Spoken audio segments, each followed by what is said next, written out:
মিজান মানে দাড়িপাল্লা, মিজান মানে কি? বহুবচন কি? মাওয়াজিন। আল্লাহ বললেন ফা আম্মা মান সাকুলাত মাওয়াজিনু, এই মিজানের পাল্লা যদি কেউ ভারী করতে চান একটা দোয়া সকাল সন্ধ্যা পড়বেন, সুবহানাল্লাহি ওয়া বিহামদিহি সুবহানাল্লাহিল আযীম। আমার সাথে সাথে আওয়াজ করে পড়েন সুবহানাল্লাহি ওয়া বিহামদিহি সুবহানাল্লাহিল আযীম, সুবহানাল্লাহি ওয়া বিহামদিহি সুবহানাল্লাহিল আযীম। বিশ্বনবী বলেন এই দুইটা বাক্য জিহ্বায় উচ্চারণ করতে পাতলা, আল্লাহর কাছে বড্ড প্রিয়, কিন্তু মিজানের পাল্লায় রেখে দিলে ওজন হয়ে যাবে, বিশাল ওজন, আপনার ওজনের পাল্লা ভারী করে ফেলবে। দুইটা সিস্টেমে মালাকুল মাউত রূহ কাবাজ করে। আপনারা যারা আল্লাহওয়ালা, আপনাদের মাথার সামনে এসে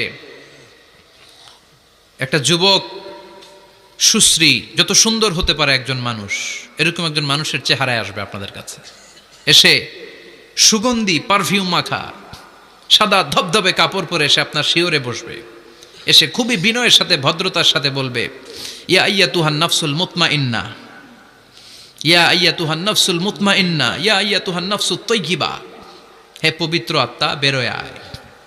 বলার সাথে সাথে আপনার রুহুটা স্মুথলি বেরোয় যাবে। ইয়াতি বিহানুত মিন হানুতিল জান্নাহ, কাফান মিন আকফানিল জান্নাহ, জান্নাতের